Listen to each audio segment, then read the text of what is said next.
हम सनोबर खान की हवेली में पहुंच चुके थे। मैंने पलवशा को वीआईपी कमरे की तरफ जाने का इशारा किया था और वो सर हिलाते दबे कदमों उस जाने बढ़ गई थी, जबकि मेरा रुख सनोबर खान के मुहाफिजों के कमरे की तरफ हो गया था। दरवाजे के करीब पहुंचते ही मेरे कानों में आईकॉम सेट की खड़खड़ाती आवाज गूंजी। वो हमारी तलाश में निकली हुई पार्टियों की बातें सुन रहे थे। उसके साथ ही उनके हालात हाजिरा पर गुफ्तगू भी जारी थी। वैसे मुझे तो शक है कि वो मलिक सकलैन के सड़क पर पहुंचने से पहले ही डम्बरियानी से आगे गुजर गए होंगे। दूसरी आवाज ने कहा, नामुमकिन, इतनी जल्दी वो डम्बरियानी से आगे नहीं जा सकते। मेरे पास उनकी फजूल गुफ्तगू सुनने का वक्त नहीं था। एकदम पिस्तौल ताने हुए मैं अंदर दाखिल हुआ। वो दोनों अपनी क्लैशनकोफ चारपाई के साथ खड़ी करके सिगरेट के कश लगा रहे थे। कमरे में फैली हुई सफेदे की लकड़ी के जलने की बू जाहिर कर रही थी कि वो चरस के भरे हुए सिगरेट पी रहे थे। उन दोनों को मैं पहले से जानता था कि वो हर वक्त सनोबर के साथ साए की तरह जुड़े रहते हैं। मुझे देखते ही वो उछल कर खड़े हो गए। तो तुम? दोनों के मुंह से बेसाख्ता फिसला। हाँ, मैंने सोचा कहाँ मेरी तलाश में खार होते फिरोगे। चलो मैं खुद ही तुम्हारे पास पहुंच जाता हूँ। सुधीर खान ने चारपाई के साथ खड़ी क्लैशनकोफ की तरफ मोहतात अंदाज में हाथ बढ़ाते हुए इस अंदाज में कहा, चलो सरदार के पास चलते हैं। गोया मैं उनकी दावत ही पर तो वहां पहुंचा था। मैं उसकी बात का जवाब देने की बजाय उसके क्लैशनकोफ की तरफ बढ़ने वाले हाथ की तरफ पिस्तौल की नाल करके ट्रिगर दबा दिया। थक की आवाज के साथ ही एक तेज कर्राह उसकी मुंह से निकली और वो मजरूब हाथ को दूसरे हाथ से पकड़ते हुए दोहरा हो गया। बादशाह गुल ने एकदम झपट कर हथियार उठाना चाहा, मगर ग्लॉक की बेआवाज गोली उससे तेज साबित हुई थी। झुकने के बाद वो सीधा नहीं हो सका था और उसी तरह औंधे मुंह गिर गया था। तुम? सुधीर खान ने हकला कर कुछ कहना चाहा, मगर उसकी बकवास सुनने का मेरे पास वक्त नहीं था। तीसरी बार ट्रिगर दबाकर मैंने एक गोली उसकी खोपड़ी में उतारी और मुड़ गया। बरामदे से निकलते ही मुझे पलवशा वीआईपी कमरों के सामने चौकन्ने अंदाज में खड़ी नजर आई। मुझे अपनी तरफ आते देखकर उसने मुतमईन अंदाज में सर हिलाया और कमरे की तरफ बढ़ गई। इस असना में मैं उसके करीब पहुंच गया था। दरवाजे पर रुककर उसने तस्दीक चाहने वाले अंदाज में मेरी जानिब देखा और मेरे अस्बात में सर हिलाने पर दरवाजे को जोरदार ठोकर रसीद करते हुए अंदर दाखिल हो गई। मैं भी उसके साथ ही था। सनोबर खान सोफे पर फैल कर बैठा हुआ था। उसके सामने देसी शराब की बोतल पड़ी थी। एक अध भरा हुआ ग्लास उसने हाथ में थामा हुआ था। हमारे एकदम दाखिल होने पर वो हक्का बक्का रह गया। उसके चेहरे पर छाई हैरानी से महसूस होते हुए पलवशा तीखे लहजे में बोली, सरदार सनोबर खान वजीर, सुना है आप मुझे यहाँ बुलवा रहे थे। हुक्म करें, क्या काम था? हैरत के पहले झटके से संभलते ही उसके चेहरे पर हैरत की जगह खौफ जाहिर हुआ, मगर उसने हिम्मत करके खुद को बेखौफ जाहिर करने की कोशिश की। यूं भी इतने बड़े सरदार को अपने एहसासात छुपाने आते थे। एसएस, तुमने हमें धोखा देकर अच्छा नहीं किया। उसका अंदाज धमकी से ज्यादा शिकवे का था। मैंने कहा, गो सवाल जवाब का वक्त गुजर गया है। इसके बावजूद ईमान से बताओ, धोखा किसने दिया है? क्या जिरगे के बाद मैंने तुम्हारे किसी आदमी को निशाना बनाया? यकीनन तुम्हारा जवाब नफी में होगा, लेकिन तुमने मेरी मंगेतर के साथ क्या किया? वो डिटाई से बोला, झूठ बकती है। वजीर कौम के नाम पर बदनुमा धब्बा है ये, वरना सच वही है जो मैंने तुम्हें बताया है। इसने तुम्हारा सौदा किया और बदले में 15 लाख की खतीर रकम वसूल की। मैं मुस्कुराया, वैसे दाद देना पड़ेगी तुम्हारी डिटाई की। शायद तुम्हें मालूम ना हो कि ट्रेसी वॉलकर मुझे सब कुछ सच सच बता चुकी है। वो बोला, चलो ऐसा ही है। फिर भी उसके बाद हमारी सुलह हो चुकी है और मेरा ख्याल है कि ये वक्त गड़े मुर्दे उखाड़ने का नहीं। वो अपने झूठ पर कायम न रह पाया। मैंने कहा, थोड़ी देर पहले तुम अपने आदमियों को मेरे कत्ल का हुक्म सादिर कर चुके हो और उसके साथ मेरी बीवी के बारे में निहायत घटिया हुक्म दे चुके हो। इस मर्तबा वो अपना एतमाद बरकरार नहीं रख पाया था। बोला, हम सब कुछ भुलाकर नए सिरे से दोस्ती का आगाज कर सकते हैं। मेरा सर्द लहजा और पलवशा के गजब भरे तेवर उसे घिघियाने पर मजबूर कर गए। मैंने इत्मीनान से कहा, अच्छा मशवरा है, लेकिन पलवशा को ये मशवरा पसंद नहीं आएगा। वो जल्दी से बोला, पलवशा मेरी बेटी की तरह है, मैं अपनी ज्यादतियों की माफी मांग लूंगा। मैंने इस्तेहज़ाई अंदाज में कहा, चलो मांगो। वो बोला, पलवशा मैं तुम्हारे कबीले का सरदार हूँ। मैं मानता हूँ कि मुझसे ज्यादती हुई है, लेकिन यकीन मानो तुम्हारे भाई और माँ को मैंने कुछ भी नहीं कहा था, सिर्फ तुम्हें डरा रहे थे। और देख लो, वादे के मुताबिक उन्हें रिहा भी कर दिया और तुम्हारा मंगेतर भी जिंदा सलामत तुम्हारे पास मौजूद है। पलवशा बोली, सनोबर खान, ये हर फिरौन की फितरत में शामिल है कि जब मौत को सामने पाता है तो सुधरने के दावे शुरू कर देता है। कौम का सरदार कौम की हर लड़की के बाप की जगह होता है, लेकिन बाप अपनी बेटियों के कपड़े तो नहीं फाड़ता। तुफ है तुम जैसे गंदे बाप पर। ये कहते ही पलवशा ने पिस्तौल सीधा किया। सनोबर खान ने दहशतज़दा होकर दोनों हाथ उठा लिए, गोया गोलियों को रोक रहा हो, मगर गोलियां ऐसी ढाल से नहीं रुका करती। पलवशा तरस खाए बगैर मुसलसल ट्रिगर दबाती गई, जहां तक के पिस्तौल खाली हो गया। उसकी मैगजीन में 6 गोलियां बची हुई थी। 2 सनोबर खान के सर और बाकी छाती में लगी। उससे ज्यादा देर फड़कने का मौका नहीं मिला था। उसके साकित होते ही मैंने कहा, पलवशे चलो। वो जैसे किसी गहरे ख्याल से चौंकते हुए बोली, हाँ चलें। हम बाहर निकल आए और गाड़ी में बैठकर अंगूर अड्डे की जानिब चल दिए। एक बहुत बड़ा मरहला बखैर खूबी गुजर गया था। पलवशा ने अपने छोटे भाई, माँ और अपनी हतक का बदला ले लिया था, जबकि मैंने एक और दहशतगर्द को कैफरे किरदार तक पहुंचा दिया था। अब मुझे आगे का लाया अमल तय करना था। गो अब तक मैं खुद में इतनी जुर्रत मफकूद पाता था कि पाक आर्मी के किसी जिम्मेदार से राब्ता करूं। एल्बर्ट ब्रुक ने मेरी जिस किस्म की वीडियोस तैयार की हुई थी, उनके मुताबिक मेरे आर्मी से राब्ता करने की कोशिश भी एक साजिश समझी जाती। अब मेरे आर्मी से राब्ता करने पर लाजमी बात है, सबसे पहले मुझसे यही मुतालबा किया जाता कि मैं गिरफ्तारी पेश करूं, और जब तक मैं अपनी बेगुनाही के सबूत न ढूंढ लेता, मेरी गिरफ्तारी पेश करना मुमकिन नहीं था। और लाजमी बात है, गिरफ्तारी पेश न करने की सूरत में मुझे सचमुच गद्दार करार दिया जाता, और गद्दार के लिए अहकाम तब्दील हो जाया करते हैं। कोई मुनासिब लाया अमल मुझे सुझाई नहीं दे रहा था। आखिर मैंने यही फैसला किया कि पलवशा को घर छोड़कर वापस अपनी बेगुनाही के सबूत ढूंढने निकलूंगा, और सबूत मिलने के बाद किसी जिम्मेदार से मुलाकात करूंगा।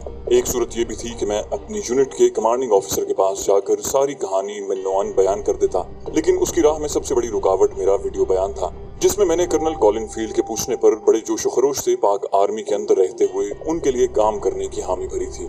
इस बयान के बाद मेरी जात हद दर्जे मशकूक ठहरती थी। मुझे खामोश पाकर पलवशा ने पूछा, चुप क्यों हो? मैंने कहा, मेरा ख्याल है घर चलते हैं, तुम्हारी अम्मी जान और भाई को भी तलगन छोड़ाते हैं, शादी का बाकायदा ऐलान कर देंगे, बल्कि दोबारा शादी ही कर लेते हैं। वो शरारत से बोली, मैं अपनी शादी में नाचूंगी। मैंने कहा, शर्म नहीं आएगी? बोली, शर्म कैसी, खुशी के मौके पर औरतों के मजमे में नाचना आम है। मैंने कहा, मगर दुल्हन तो नहीं नाचा करती। वो ढिठाई से बोली, जिससे ज्यादा खुशी होती है वो नाचती है। मैंने हंसते हुए कहा, तुम बस मेरे सामने नाच लिया करना। वो जबान निकाल कर मुझे चिढ़ाते हुए बोली, आपके सामने तो बिल्कुल भी नहीं नाचूंगी। मैंने उसे छेड़ा, फिर औरतों में भी नहीं नाचने दूंगा। वो बोली, आप कौन सा वहाँ मौजूद होंगे? मैंने कहा, मैं फूफो को बता दूंगा, वो तुम पर नजर रखेगी। वो बोली, उन्हें तो मैं ऐसे हाथ में करूंगी, देख लेना, हर वक्त आपके कान खींचेंगी। मैंने कहा, मार खाओगी। वो बोली, कोई बात नहीं, बस दूर न जाना, बाकी सब बर्दाश्त कर लूंगी। अंगूर अड्डे पहुंचकर मैंने गाड़ी नसरुल्लाह खान के घर के सामने रोक दी। रात की उस पहर उन्हें बेआराम करना मुनासिब नहीं था, मगर मजबूरी थी। उन्हें घर से बुलाकर मैंने गली ही में खड़े खड़े मुख्तसर सूरत हाल से आगाह किया, और बेरेट M107 उनके पास छोड़कर हम इजाजत लेकर चल पड़े। सुबह दम हम वाना पहुंच गए थे। कमांडर नसरुल्लाह से हमने वाना में मुजाहिदीन के एक ठिकाने का पता मालूम किया था। वहां गाड़ी छोड़कर हमने पुरतकल्लुफ नाश्ता किया, फजर की नमाज पढ़ी और वैगन अड्डे जाकर डेरा इस्माइल खान जाने वाली गाड़ी में बैठ गए। राजू, एक बात कहूँ? हम वाना से निकलकर थोड़ी दूर आए थे कि वो मेरा हाथ पकड़कर धीमे लहजे में बोली। मैंने कहा, मना किसने किया है? वो बोली, एक कार ले दो, मुझे बहुत शौक है अपनी कार चलाने का। मैंने उसे छेड़ते हुए कहा, जहेज में लड़कियां कार लाया करती हैं, समझी? वो संजीदा होते हुए बोली, आपको तो पता है मैं कितनी गरीब हूँ। मैंने कहा, मजाक कर रहा था चंदा, एक छोड़ 2 कारें ले दूंगा। वो बोली, नहीं, बस एक ही काफी है। मैं मुस्कुराया, 50 लाख में तो 3 कारें आ जाएंगी। वो बोली, बस हर वक्त 50 लाख के ताने देते रहते हो। मैंने कहा, तो क्या तुम्हारी अम्मी 50 लाख नहीं लेंगी? वो हठ धर्मी से बोली, अब तो जरूर लेंगी, और मैं कार भी लूंगी। और कुछ? वैगन पहाड़ी रस्तों पर चक्कर काटते हुए आगे बढ़ती जा रही थी। मैंने सीट से टेक लगाकर आंखें बंद कर ली। ड्राइवर ने कोई पश्तो गीत लगाया हुआ था। पलवशा हल्की आवाज में गीत गुनगुना रही थी, और उसकी मधुर आवाज मुझे सपनों की दुनिया में खींच लाई। टांग अड्डे पर उतरकर हमने रिक्शा पकड़ा और पलवशा के घर की जानिब चल पड़े। दिन के 10 बज रहे थे। बस अड्डे से उसके घर तक आधे घंटे का रास्ता था। रिक्शे वाले को फारिग करके हम छोटे से पुख्ता मकान की तरफ बढ़े, और पलवशा ने इत्तलाई घंटी का बटन दबाया। चंद लम्हों बाद अंदर से एक जनाना आवाज उभरी, कौन? वो बोली, अम्मी जान, मैं हूँ पलवशा। एक उधेड़ उम्र खातून के चेहरे के नुकूश बिल्कुल पलवशा की तरह थे। पलवशा फौरन माँ से लिपट गई। माँ ने उसका माथा चूमा, कैसा है मेरा बेटा? पलवशा ने उन्हें मेरी जानिब मुतवज्जे किया, बेटा तो आपका ये है माँ जी। वो चौंक कर मेरी जानिब मुतवज्जे हुई। उसके साथ ही उनके चेहरे पर शफकत भरी मुस्कुराहट उभरी। यकीनन मैं अपने बेटे ज़ीशान को देख रही हूँ। मुझे अंदाजा लगाने में देर न लगी कि पलवशा उन्हें मेरे बारे में बता चुकी थी। मैंने अपना सर उनके नजदीक झुका दिया। जी माँ जी, जीते रहो बेटा। मेरी पेशानी चूम कर मुझे अंदर आने का रास्ता दिया। उसका छोटा भाई भी घर में ही मौजूद था। वो पलवशा से लिपट कर प्यार करने लगा। पलवशा के बाद मैंने उसे बाजुओं में उठाकर उसका नाम पूछा। उसने शर्माते हुए कहा, अदील खान। मैंने कहा, किस क्लास में पढ़ते हो? वो बोला, मैं स्कूल नहीं जाता। उसके जवाब पर पलवशा की जानिब देखा और उसने दुखी अंदाज में सर झुका लिया। वाकई गुर्बत इंसान से बहुत से हुकूक छीन लिया करती है। मैंने उसे नीचे उतार कर चारपाई पर बिठाया। अच्छा, मगर अब तो जाना पड़ेगा। वो दोबारा पलवशा की गोद में चला गया। पलवशा ने वजाहत करना चाहिए, वो असल में। मैंने उसकी बात पूरी होने से पहले कहा, मैं सब जानता हूँ, अब ये भी पढ़ेगा और तुम्हारी भी कोई ख्वाहिश तृष्णा नहीं रहेगी। वो बोली, हाँ मैं जानती हूँ, अब मैं भी किसी की मिल्कियत में आ गई हूँ, कोई ऐसा जो मेरे कहने से पहले मेरी महरूमियों का इजाला कर दे। उसकी माँ शरबत का जग बना कर ले आई। वजीरिस्तान में अच्छी खासी सर्दी थी, मगर डेरा इस्माइल खान के गर्म मौसम में हमें शरबत की ही जरूरत महसूस हो रही थी। पानी पिलाकर वो मेरे सामने ही बैठ गई। उस वक्त जाने पलवशा को माँ ने कोई इशारा किया या वो अपनी मर्जी से ही अपने छोटे भाई को साथ लेकर कमरे से निकल गई। उसके कमरे से निकलते ही जब मेरी सास ने बातचीत शुरू की तो मुझे अंदाजा हुआ कि पलवशा को उन्होंने ही वहां से जाने का इशारा किया था। वो बोली, बेटा, पलवशा मुझे आपके बारे में सब बता चुकी है। ये मेरी खुशकिस्मती है कि आप पलवशा को पसंद करते हैं। हमारे हालात जानने के बावजूद आपने न सिर्फ पलवशा का साथ दिया बल्कि आपकी वजह से वो कबील खान जैसे मूजी को भी कैफर किरदार तक पहुंचाने में कामयाब हो सकी। यकीन मानो पलवशा ने मेरी बेटी की बजाय बेटे का किरदार अदा किया है। अब जबकि वो हर जिम्मेदारी से सुबकदोश हो चुकी है तो मैं चाहूंगी कि वो अपने घर की हो जाए। इस बारे में आपने क्या सोचा है? मैंने कहा, बस अभी थोड़ी देर में हम यहाँ से निकलेंगे, शाम तक मेरे घर पहुंच जाएंगे। कल या परसों सादगी से निकाह पढ़ा लेंगे। मेरी बात पर उस सादा खातून का चेहरा खुशी से खिल उठा।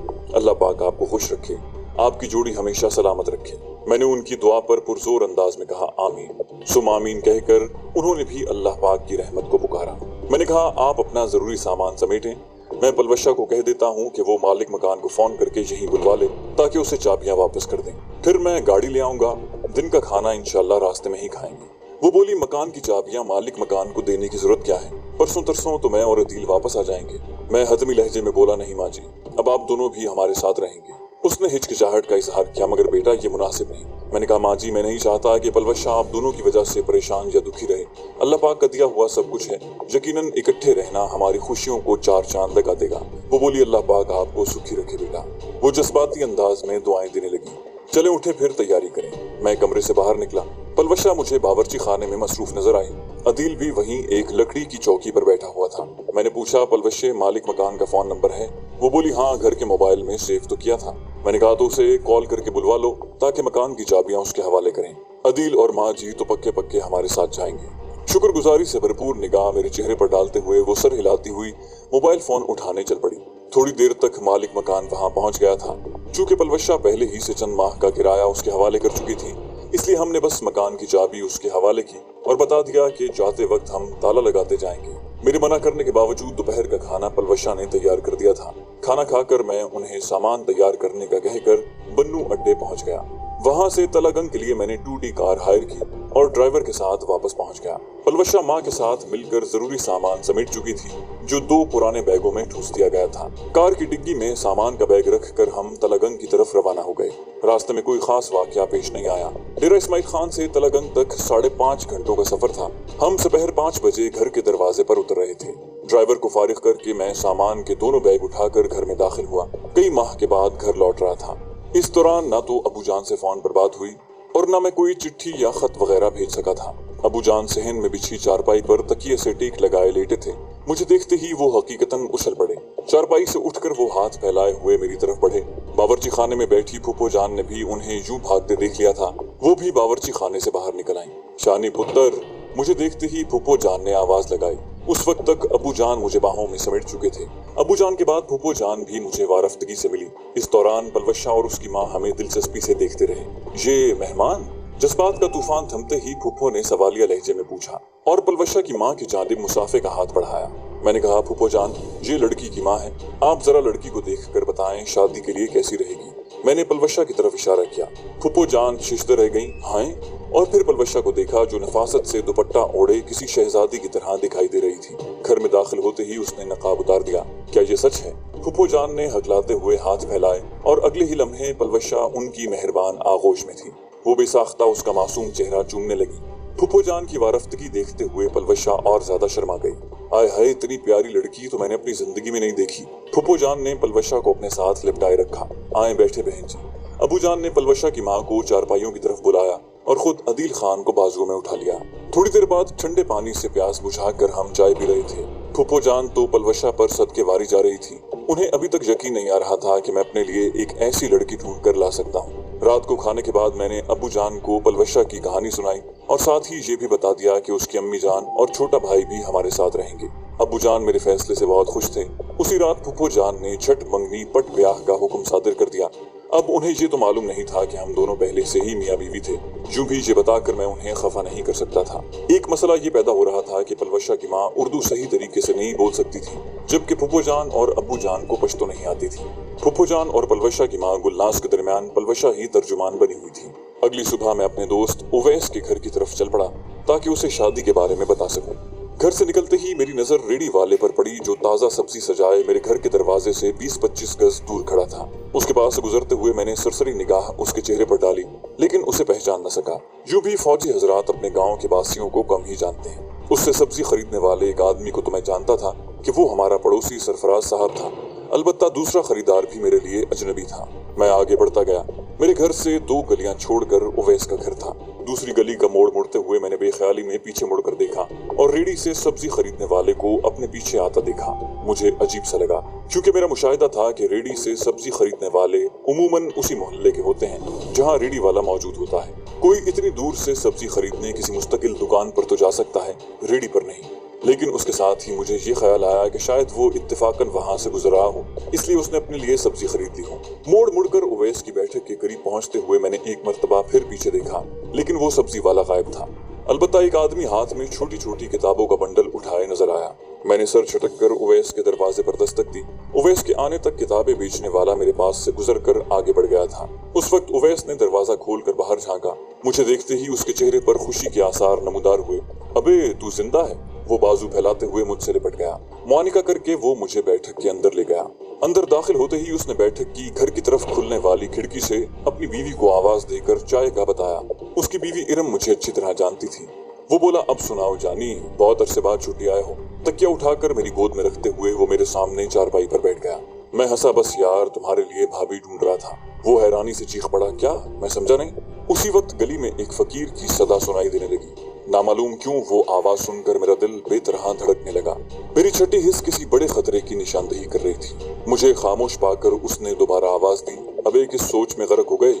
मैंने कहा, वो कुछ नहीं, बस कल मेरी शादी है, इस बारे में इत्तला देने आया। वो बोला, वही तो पूछ रहा हूँ, ये एकदम कैसे? मैंने कहा, इरम बहन की तरह मुझे भी एक पठान लड़की टकरा गई और मैंने फैसला करने में एक लम्हा भी जाया नहीं किया। उसने इश्तियाक से पूछा, फलसफा नहीं मोहतरम, मुकम्मल तफसील। और मैं उसे पलवशा के बारे में जरूरी बातें बताने लगा। इसी दौरान इरम बहन चाय ले आए। उवैस पलवशा के तस्करे को बड़े गौर से सुनता रहा। मैंने उसे पलवशा से शादी हो जाने की बाबत भी सच सच बता दिया। मेरी बात खत्म होते ही उसने पूछा, तो अब दोबारा शादी करने का मतलब? मैंने कहा, यार पलवशा की माँ और मेरे घर वाले तो उस शादी से लाइल हैं, तो क्यों ना दोबारा शादी करके उन्हें खुश होने का मौका दिया जाए। वो बोला, चलो जैसे तुम्हारी मर्जी। मैं उसके साथ घंटा 1.5 घंटा गपशप करता रहा। इस दौरान मेरे दिमाग में अजीब किस्म के अंदेशे परवरिश पाते रहे। मेरी छठी हिस्स मुझे बार बार आने वाले खतरे से आगाह कर रही थी। बज़ाहिर सब कुछ ठीक था, मगर दरपरदा किसी तूफान की आमद के आसार निहायत वाज़े थे। उवैस ने जल्द ही मेरी बेतवज्जुही को जान लिया। वो तंजिया लहजे में बोला, शायद काफी देर से आप पलवशा को देख नहीं पाए, इसलिए हर बात के जवाब हाँ हूँ से ज्यादा नहीं दे रहे, इसलिए बेहतर होगा कि आप वापस चले जाएं।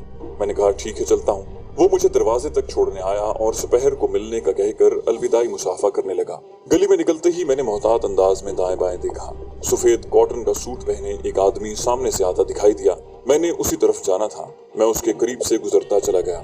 अगली गली में एक सब्जी की रेड़ी वाला आहिस्ता रवी से जाता दिखाई दिया। मैं तेज रफ्तारी से चलते हुए उसके पास से गुजरता चला गया। चंद कदम आगे जाकर मैंने एकदम पीछे मुड़कर देखा, मगर वो मेरी तरफ मुतवज्जे नहीं थे। इसके बावजूद मुझे अपने दिल की धड़कनें बेतरतीब होती नजर आईं। मैंने कभी किसी एजेंसी के लिए काम नहीं किया था, मगर उनके तरीकेकार से अच्छी तरह वाकिफ था। न जाने क्यों मुझे यूं लग रहा था कि मेरे गिर्द घेरा तंग हो रहा है, या शायद वो मेरे अंदर का खौफ था जो हर राहगीर मुझे ISI का रुकन नजर आ रहा था। मैंने सर झटक कर इस ख्याल को दिमाग से निकालने की कोशिश की, मगर कोई खास कामयाबी नहीं हुई। घर पहुंचने पर मुझे मोहल्ले की काफी खवातीन सहन में बैठी नजर आईं। मजबूरन मैं बैठक में घुस गया। अबू जान वहाँ पहले से मौजूद थे। पलवशा का छोटा भाई अदील खान उनके पास ही था। अदील खान को भी पश्तो के अलावा कोई जबान नहीं आती थी। अबू जान उसके लिए निम्को वगैरह लाए थे और वो उनके पास बैठा निम्को खाने में लगा हुआ था। मैं अस्सलाम वालेकुम कहता हुआ अंदर दाखिल हुआ। सलाम का जवाब देते हुए अबू जान कहने लगे, सुबह से कहाँ गायब हो यार? ना तो अदील खान की समझ में मेरी बात आती है और ना उसकी बातें मेरे पल्ले पड़ रही हैं। जबकि पलवशा बेटी बहुत अच्छी उर्दू बोलती है, बल्कि आज सुबह तो उसने मुझसे पंजाबी में भी बातचीत की। मैंने कहा, बताएं फिर कैसी बहू ढूंढ कर लाया हूँ? अबू जान ने मुंह बनाते हुए कहा, बस जिंदगी में यही एक अच्छा काम किया है। और मैं खिलखिलाकर हंस पड़ा। उसी वक्त फूफो जान ने अंदर आकर खाने का पूछा। मैंने कहा, फूफो जान भिजवा दें और खुद जहमत न करना, घर में कोई और भी तो मौजूद होगा। वो बोली, और कौन है घर में? अब दुल्हन बेटी तो तुम्हें खाना देने आ नहीं सकती। मैंने माथे पर हाथ मारा। ठीक है, आप ही ले आए। फूफो जान दो टोक लहजे में बोली, महीना भर तो मैं दुल्हन को किसी काम को हाथ नहीं लगाने दूंगी। मैंने कहा ठीक है फूफो जान, उसे चढ़ा लो सर पर, मगर बाद में मुझे गिला न करना। वो बोली, शानी मैं पलवशा बेटी के खिलाफ बात नहीं सुनूंगी। मैंने कहा चलो जी, अपनी तो किस्मत ही फूट गई जो इस लड़की को शादी के लिए ले आया। फूफो जान हंसती हुई बैठक से बाहर निकल गई। अबू जान भी कैका लगाकर हंस पड़े। मैंने कहा अबू जान देख ली अपनी बहू की हरकत, एक ही दिन में फूफो जान को मुझसे छीन लिया, पता नहीं आगे क्या करेगी। वो बोले, ठीक ही तो कह रही थी तुम्हारी फूफो। अबू जान ने भी फूफो की तरफदारी में देर नहीं लगाई थी। मैंने मुंह बनाया, यक न शुद्ध दो शुद्ध। वो बोले, हम तो भाई तरसे हुए थे बहू के लिए, अब इतनी प्यारी बहू अल्लाह पाक ने झोली में डाल दी है तो यकीनन उसी की तरफदारी करेंगे। मैं पलवशा के छोटे भाई को मुखातिब हुआ, दिल खान तुम सुनाओ कब स्कूल जाना है। वो मासूमियत से बोला, लाला आप जब कहें। मैं अबू जान को उसके स्कूल में दाखिले का बताने लगा। इसी असना में फूफो जान खाना गर्म करके ले आई और हम खाने को जुड़ गए। खाने के बाद फूफो जान मेरे सर हो गईं कि उन्हें शॉपिंग के लिए शहर ले जाऊं और मैं टैक्सी करवा कर उन्हें शहर ले आया। अदिल खान को भी मैंने साथ ले लिया था। इस दौरान हर लम्हा यही एहसास मेरे साथ रहा कि मैं अनदेखी निगाहों के हिसार में हूँ। अगर मेरा गुमान सही था तो मेरे भागने की कोशिश कामयाब नहीं हो सकती थी। मैंने वक्ती तौर पर उन तकलीफ दे एहसासात को दूर झटका। फूफो जान ने ज्यादातर खरीदारी पलवशा के लिए की थी, दर्जन भर सूट, ज्वेलरी, जूते, मेकअप का सामान और भी जाने क्या क्या। पलवशा एक ही दिन में फूफो जान के दिल पर काबिज हो गई थी। वो थी ही ऐसी शोख, चंचल और दिल मोह लेने वाली। शाम की अजान तक हम वापस लौट आए थे। पलवशा की फरमाइश के मुताबिक मैंने सोने के कंगन भी खरीद दिए थे। चैनल को सब्सक्राइब कीजिए और बेल आइकन पर क्लिक कीजिए ताकि आपको तमाम वीडियोस फौरन मिलती